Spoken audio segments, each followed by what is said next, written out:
daughter asks me, Dada, what's hate speech? And I say, hate speech is making fun of Obama for new gifting Iran to make their economy less reliant on the sale of hair removal cream for the Kardashians. Can I get a holla for more A plus Gemry for old fans and new? Holla! I don't buy the fact that Bruce Jenner was asexual when he was married to Kris Jenner, but I know for a fact that he was definitely able to stay harder, longer, after he was able to convince Kris Jenner to cut her hair short so she could look more like a dolled up Ralph Macchio. Can I get a holla for a double stuffed delight? You can only hope to contain him. Holla! Stop saying Queens is hot. No, it's not. Compared to Manhattan and Brooklyn, Queens is the sloppy third Kardashian sister. You guys know the extra greasy one that's easy to pound at 3 in the morning like a lamb gyro in Astoria. How did Trump's decision to withdraw our troops from Syria jeopardize our ability to take out the head of ISIS? We only had 100 troops there. Plus, Obama isn't around in power in the White House to gift-wrapped ISIS new Humvee escape pods for Kwanzaa. Katie Hill blames the electronic assault from the right-wing media leading to her resignation. I thought it was because she found a more desperate butterface to bury in her less than appetizing mountain of muff. Have you guys ever tried Smart Water? That's my favorite bottled water. Every time I drink it, it adds extra bounce to my step. I feel like Jennifer Aniston on The Rebound. Jokes you won't hear on Kimmel. Joan lives. So, it's a conversation that I had a long time ago. This was 12 years ago. I was on the reality TV show Blind Date. This is a true story. I was on the reality TV show Blind Date. And in the end, all I got out of it was a free meal and herpes. But also this awesome story where I literally, the first planned activity was for my date, who's like a -6 by like upstate Buffalo standards. My luck, of course. But nice girl. Didn't make a difference. Still a -6 by Buffalo standards. Call me an asshole. Oh, I don't care. So, first activity was, which she gave permission to the producers ahead of time, which makes sense because this first activity was a waxing of her mountain of muff, and she had definitely let it grow wild for the occasion, knowing all expenses were being paid for it. And it was definitely, it's not even comedic exaggeration to call it a mountain of muff. It looked like, her mountain of muff looked like there was like 27 like Brillo pads stacked on top of each other. It basically looked like a busted slinky. Can I get a holla for more old school Blind Date infused analogy? A plus Gemry up and down the line. Holla! And then finally, we go back to her apartment in West Hollywood. And we drink this wine after Blind Date had paid for me to drink a Don Julio, an expensive tequila on the date, so I could be extra loosey-goosey. By the time we go back to her pad in West Hollywood, she offers me a drink, and it's this like piss-warm Charles Shaw wine. I kiss it, and I can already tell that like she's not gonna like taste that good. She's got like the paper-thin lips. She's got a cat there, some catnip. I'm just not in the mood. Nonetheless, I'm young. I'm pretty sure I'm still in my 20s, and I got to perform for the camera. I did this show to make my friends laugh back east. Nothing more, nothing less. Before they revealed themselves to be sanctimonious resistor twats of the most deplorable order. However, at the time, huge fans of the JK. Just to be clear, my name is Michael Kornbluth. That's what I'm documented as. But growing up, my parents just called me Josh Kornbluth. I decided to take it back. Take back the Michael Kornbluth. My friends always found that fascinating. Like, I don't get it. Your name's Michael Joshua Kornbluth, yet your parents called you Josh.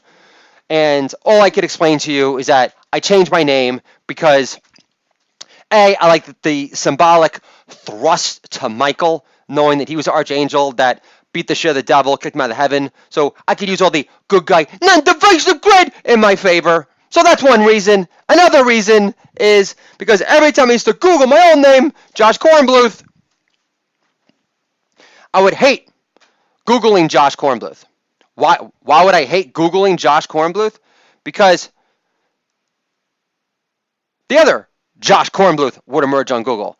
And I hate that Josh Kornbluth because he's a total fucking Google hog, all right? I couldn't Google my name without that so-called humorous neck fat for the first 10,000 pages of Google. So I changed it.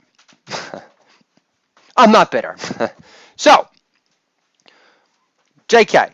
They're fans of the JK. So anyway, back then, so finally, blind date in the apartment, doing my best to block out the catnip, and doing my best not to be a full-blown she bitch and completely obsessed about her incredibly shitty $2 Chuck Chalshaw wine.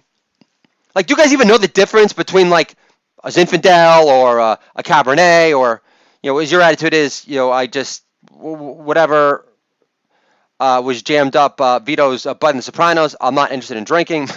But, so, anyway. So she says, before we kiss, I did kiss her. Wasn't a complete homo about it. Went for the kiss. And it was a tad steamy.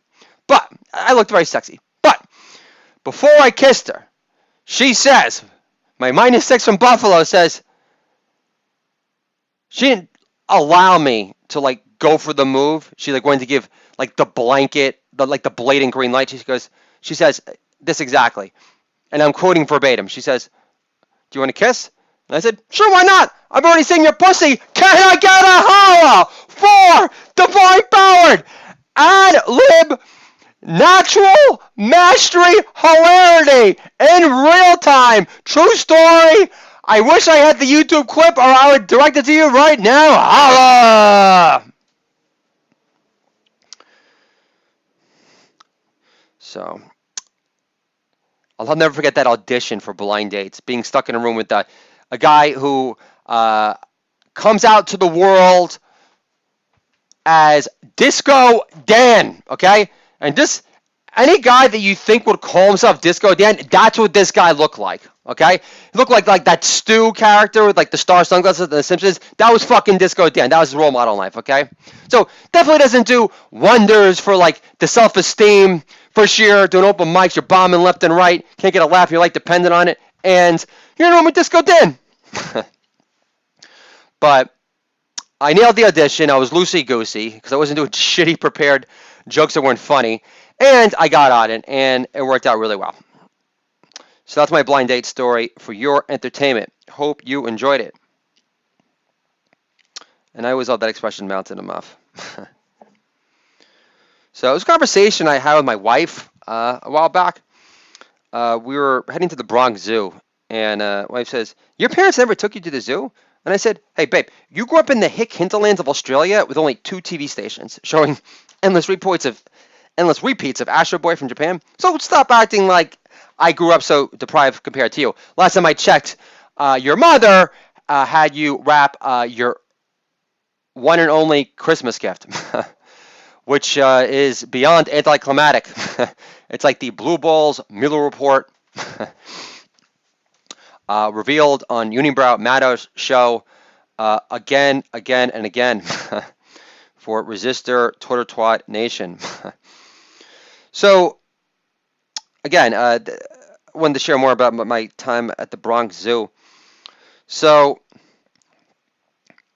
this conversation I had with my wife prior. She says, I was thinking we can meet, Karen at the Bronx Zoo. Karen made us sandwiches. And I said, so, and understand this was for just during Rosh Hashanah. I said, so you want me to rush out of temple while asking God to forgive my explosions of rage because Karen made sandwiches? That's very Reformed Jewy of you. So I learned to read Hebrew very well at a conservative synagogue. It wasn't the Reform one. The Reform one sucked. I was way more advanced than all my friends, and they were way smarter than me too. But so just throwing it out there. I mean, I understand there are only like 16 million Jews worldwide. I have no idea if I have any Jewish listeners. I would hope so. If you're not a resistor, Twitter twat. But the point being is that I had a very solid, comprehensive, conservative Jewish education prior. And then, so that informed that joke. The point being, Reform Jews, they're very loosey-goosey. Services aren't as long. You don't need the freaking mainline Adderall to pay attention and stay awake, during the rabbi's speech. And it was really funny. So I attended this Hebrew school in Scarsdale, okay? So I grew up in Edgemont, all right? So Edgemont, we were a tad more hardcore than the Scarsdale kids, okay? We attended movies in Yonkers, which was like the apex of the Guido nation, seas of power back in the day. And the thing is, I Rock Z's were everywhere. Cavaricci's was the pants to wear at bar mitzvah parties. And so we basically emulated hair metal gods, or at least I did, and Guidos that wore Cavaricci's. And we used to go to Yonkers, and those were rough crowds. I saw New Jack City there, and it was the most, who needs fucking virtual reality? This is the most, interactive movie-going experience of all time. When Nino Brown got killed at the end, which was a big shocker, you thought he was going to get off, the crowd went ballistic. They're like, get that motherfucker! It was beautiful. I mean, chills in my spine just thinking about it. I'm gonna give a holler to old school movie land magic. They just don't make them like that anymore. Holla! Which reminds me, giving Barack Obama credit for S&P highs recorded this week is like giving Nino Brown credit for getting Pookie off crack and welfare. Can I get a holla for letting it rip long time? Because I got the house to myself for probably 5 more minutes for your endless joy. Holla!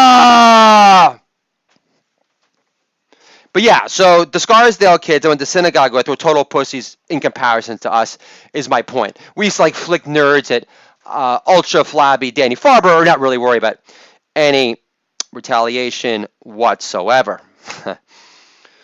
So this is a conversation I had with my wife. All I've done is support you.